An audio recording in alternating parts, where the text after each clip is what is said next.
so serene and peaceful here in the mornings at the North Polar Village. It almost feels like you're the only person in the entire world. But 600 to 700 years ago, this used to be the hunting ground of the Ulunchun ethnic minority. And later on, it was a place where people would come to pan for gold. Nowadays, people come for a far different experience. Welcome to Travelogue. I'm Michelle Lean.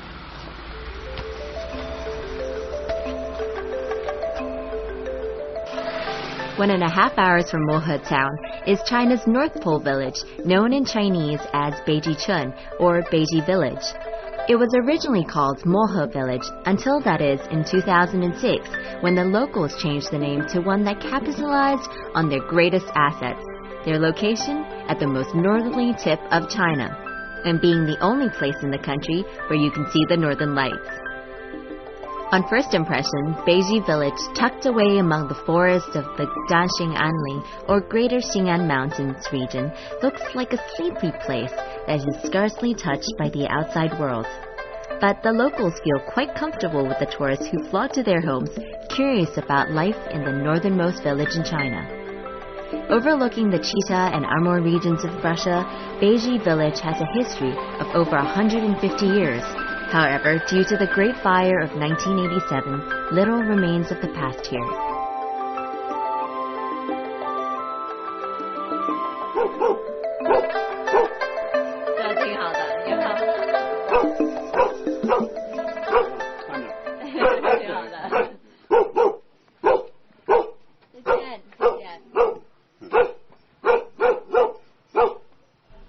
Walking around the village, I discovered that the homes, while modern, are made entirely of wood from the forest.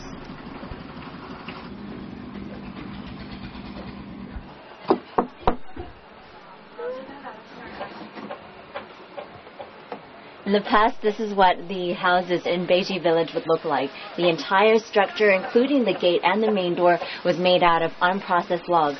See here? You'd go through the main gate and get into another door into the house. Oops, that's only open. Well, that's as far as you can go. You know, you gotta keep some things private. And then right around here, that's where they used to keep the chickens. Most of the houses don't look like these days because, you know, everything's modernized. But, you know, I think it's really nice that they have these models of the old houses as a reminder of what it used to be. Now, one of the things that most people worry about when they visit a village is the availability and state of the accommodation. I found many family-run hostels in the village that were both clean and offered tourists an experience of local life. But I was told that I should check out one in particular.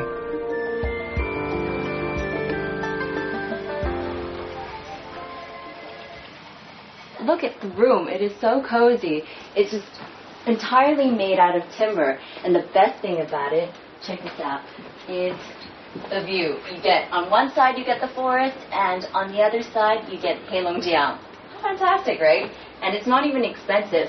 It's about 200 kwai a night off season. Some say this is the best place to spot the northern lights.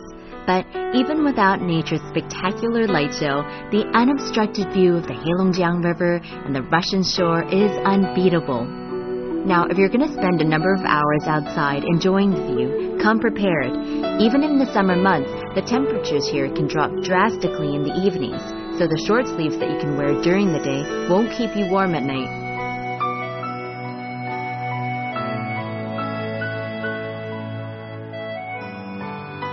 This hostel was especially recommended because, quite uniquely, it rests on top of a restaurant opened by retired photographer Mr. Chin as a tribute to the Orichan ethnic minority and their culture. Mr. Chin spent many years photographing the Orichan people, and it was no surprise for me to discover that he had rescued 2 bear cubs from the forest and was raising them in his compounds, as bears are regarded by the Orichan people as their blood brothers. Yeah, that's right. You like that. Oh, hey. Hey. Come here. Aww. You get it? You like my hand, don't you? Oh, you like it. You're cute. 这是我们鄂伦村现在唯一的在世的，就是唯一存在这个一个老的萨满。这里头他手拿这个箭头呢，是我在前面挖掘基础的时候，挖出这个17个古箭头，主要是鄂伦村最早打猎的时候，这么长的古箭头大型兽骨，挖掘以后经过文物部门鉴定，距今得有600-700年了，就说明鄂伦村人在600-700年就在北极村这一带打猎生活。The Orichan people call themselves the Riders of the Reindeer. They're one of the oldest ethnic groups in northeastern China and reside primarily in Inner Mongolia and along the Heilongjiang River. This nomadic hunting group once relied solely on the forest for their survival. Their food, medicine, and clothing all came from nature. While the Orichan people no longer practice their old ways, at Mr. Chin's restaurant, you'll be able to see the riding gear, household items, clothing, and hunting tools they once used. 你为什么对鄂伦村的民族有感兴趣？我在上大学的时候实习，最早就接触鄂伦村族的时候啊，是在84年的时候，就感觉他不是大量的毁坏这个自然，比如说他们这个鄂伦村这个民族常年生活在大森林里头，他们知道怎么去保护它。他们怎么知道有节制的保护动物，不是说大面积的猎杀。这是鄂伦村狩猎归来这么一个场景，临时打猎居住这么一个盖的戳楼子，它大部分都是用狍子皮做的，大约50多个狍子皮做一个围子，这一般是冬天用的。它主要是住的时候呢，它中间有个篝火，烤子，最关键它是睡的是狍子皮的睡袋，穿的衣服。是皮，睡的床也是皮，是吗？有的有床，有的直接就可以睡到地下，也可以睡到雪上。关键它的底下的就是在雪地，但是不会冷吗？它这个铺的那是袍皮，它是隔寒隔凉的。这是在这个马上，直接鄂伦村打枪很准，在马上直接掏枪就能打住猎物。这张照片是在打猎完以后，当天晚上回来再做这个狍子肉，喝酒。With Mr. Chen showing me pictures he'd taken of the Orichan people, I grew increasingly curious about their culture and asked him if I could find any Orichan people in North Pole Village. Apparently, a family lived nearby. He drew me a map to their home and pointed me in the right direction. After some searching, I finally found the place they were staying in, and thanks to the magic of mobile communication, they were already expecting me. 你好。你穿得真漂亮。你好。从哪来的？说的从哪来？我们在北京来的。北京这么小。你们住在漠河多长时间了？也挺长时间了。你教我一下鄂伦村话吧。行。什么？你说阿布嘎达比。对啊。对啊。你看过这个北极光吗？看过。你什么时间看得懂啊？80年的时候，86年吧。下子那天，也就10点到11点之间。从这个方向来了个那么大的光，完了到我们上边一下就扩散了。哎呀，那个亮亮的那个，哎呀，我说这是咋的了？我说这么亮了那天，对，有点害怕是吗？害怕了，我用那个大帆布跟它蒙上。这样是吧？对啊。我就蒙上了，怕了挺长时间，我一看。哎呦，是不是什么别的国家放的什么玩意儿？ Nowadays, the Orichan people no longer hunt in the forest. It's their way of protecting the wildlife. But they still hold on to most other aspects of their culture, including their style of dress and spoken language, although most Orichan are also able to speak and write Mandarin now.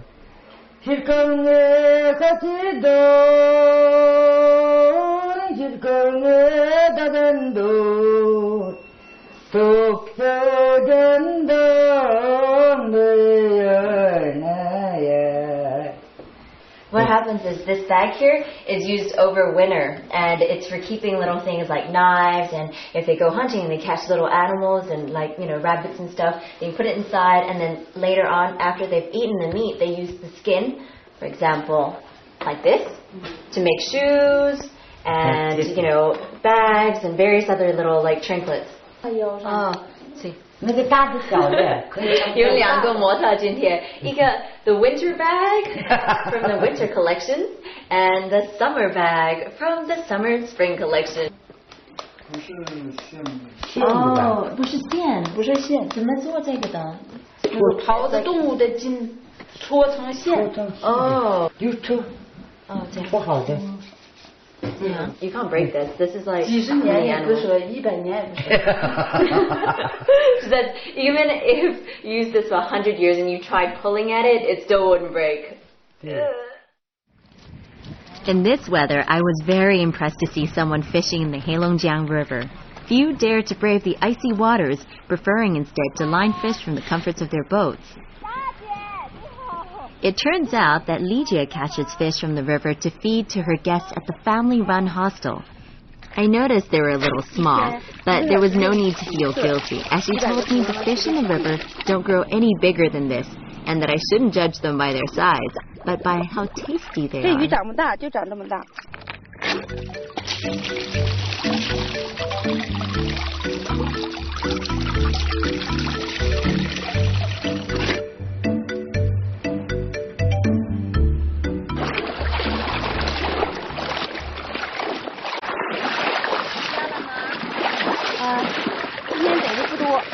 She said that usually she gets about half a basket worth, but today the catch is a little sparse. See?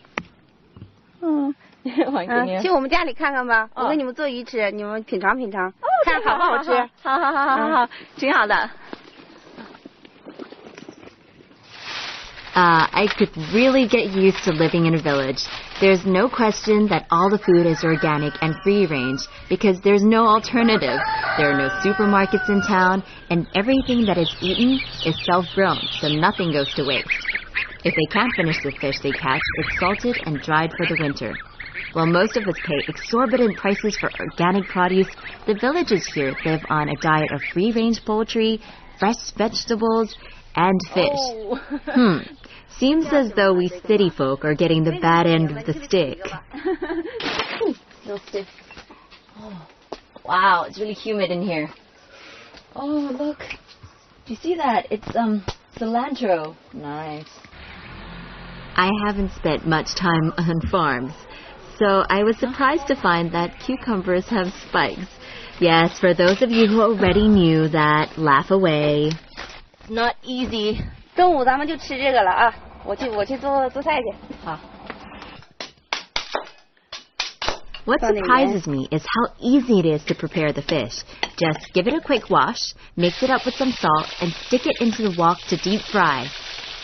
I'm a fan of deep fried anything, so I was definitely looking forward to this meal.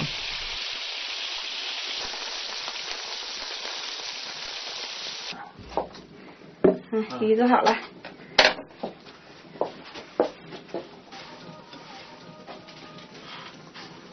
Do you see the size of this fish? This is the size of the fish that come out of the river. So they're all about this small. It's good. Let me see.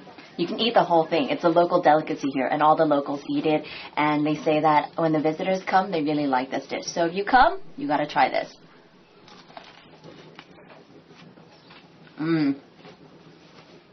Even if it's deep fried, you can taste the freshness right from the river. 特别好吃，多吃点。好，我会的。大姐，我先走了。早点回来啊。好。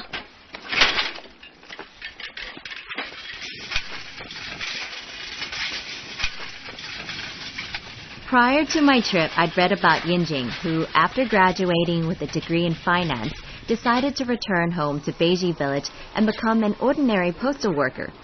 That was 17 years ago, and in 2008, she was chosen to carry the Olympic torch through Harbin, capital of Heilongjiang province. So I head to the post office in the hope of meeting her.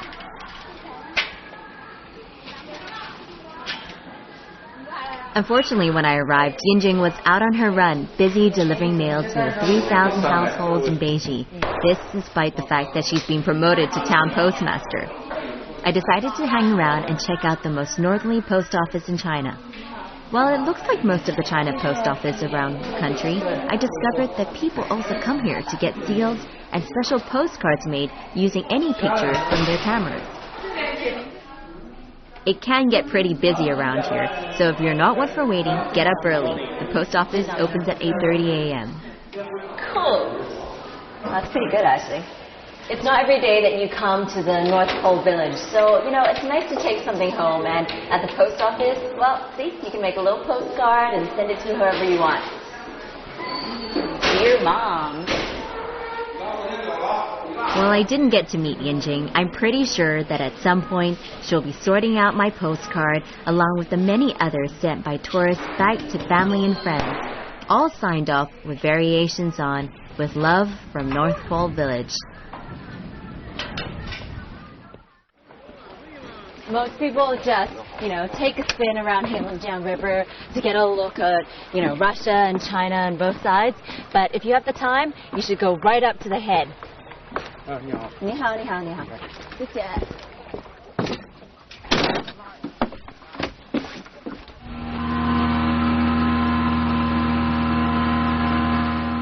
Zooming up the Heilongjiang in a speedboat for 1.5 hours to the head of the river won't be easy for those of you prone to motion sickness, but it's well worth the journey. Along the way, you'll see the Russian shore and get a glimpse of what appears to be some unguarded border posts. I can only assume that relations must be good with their neighbors in Beiji village. I'm particularly lucky because my guide also happens to be the mayor of the village.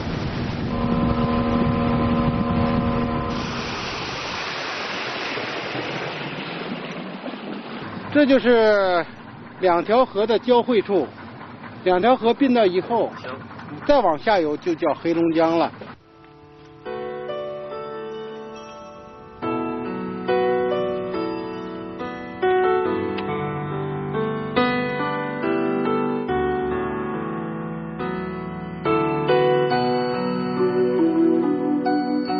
I find it hard to believe that I'm sitting in a boat at the point where the 9th longest river in the world begins. At this crossroad of rivers, I know that if I go upstream in one direction, I'll be traveling along the Argun River towards Mongolia, and in the other direction, the Shilka River will take me to Russia. While they are both great destinations, for now, I'm just happy to be cruising down the Heilongjiang.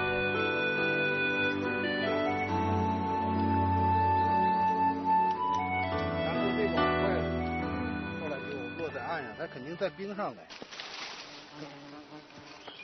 这133是黑龙江源头的第一块，那么这面呢代表着中国，就是我们设的碑。实际这个碑呢，应该设在河的中间。对，但是因为那个黑龙江是界江，1加1半，它不可能设在水中间，所以只能设在岸边了。那么这样陆续往下排，一直排到北极村呢，在最北一哨那儿是1139，第139块。 但是你会带很多游客来吗？会的。他们经常来吗？经常来。很多游客是番到北极村来的，10有8九都要到黑龙江源头走一遭。那么到这里呢，都要在这个黑龙江源头第一块界碑上摸一下，留个影，拍一下照，作为一个见证。待会我们拍一个吧。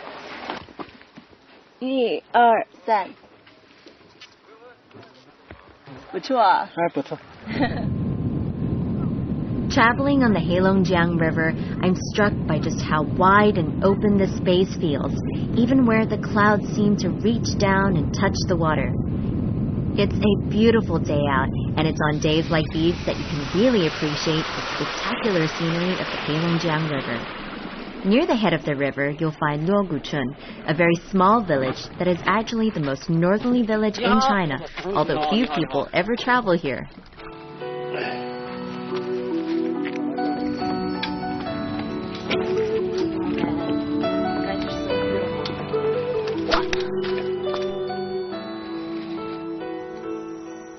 看到里边那个大一点的房子，白盖的，那是营房。OK OK。它这有没有村庄？有，在里边一点我们看不到。哎，这附近这山沟里边一点有一个小村庄。可是他们不会有关系的，是吗？做朋友还是这样的？民间没有什么关系，但是在这儿常住的居民和他那儿住的居民，经常到江边那么由于年头多了，有的时候10万一斤一看，哦，他又来了，就是这么个认识。In Beiji village, and especially in the tiny village of Loguchun, you'll find that many of the elders look more European than Chinese. It's a result of mixed ancestry dating back to the gold rush of the 1860s. In this little village of 48 homes, everyone knows everyone else, and the mayor takes me to the home of one of his classmates, Mr. Huang, a Loguchun villager with a Sino-Russian background. 这是我同学家我的是人是吗？有那挺像的啊。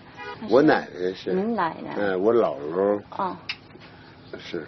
你在这生的是吗？对。这土生土长的。你们养的？小炉子。可爱。会吃食儿。我这是引着以后，这就是着了完了通过它，完了取暖。它是供暖吗？对，供暖。是吗？一屋里都暖。对，就跟咱们的暖气一样，它是属于空心墙。As I bid farewell to Mr. Huang, I wonder if he'll remember me the next time I come. It's a pity so few people make the trip up to Luoguchun. It may be a small village, but the people here have big hearts.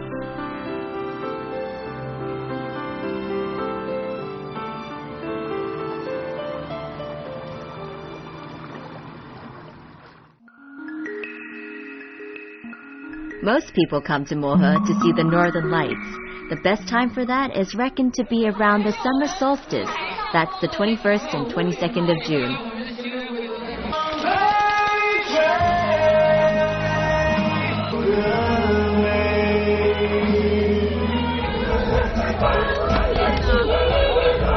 This is so exciting. I'm at the Northern Lights Festival, and it's an annual festival where everyone from all across China comes here just to watch this performance and to join in all the activities.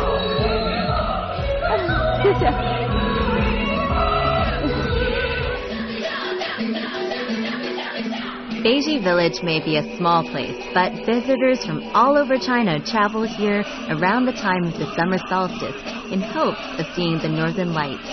The airlines do increase the number of flights from Harbin to Mohe during this period, but I still advise you to book your tickets early if you want to join the party. A private car from Mohe to Beiji village will cost you around 200 RMB.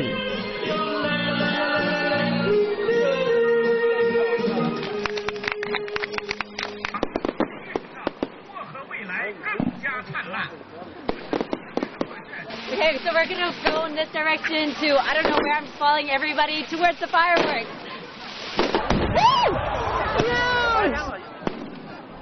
For me, fireworks tend to signify a beginning, be it New Year or the start of the Northern Lights Festival. It's still early, and judging by the array of fireworks being set off on the banks of the Heilongjiang, I get the feeling this party is only just starting.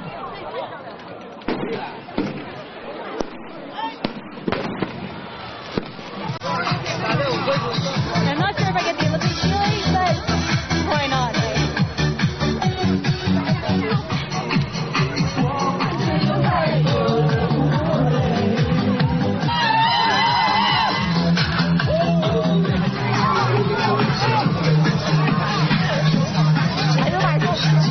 I'm so tired for doing this.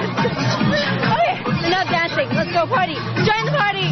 The younger visitors and locals party the night away to trashy techno music, hoping that if they stay awake long enough, they'll catch sight of the northern lights.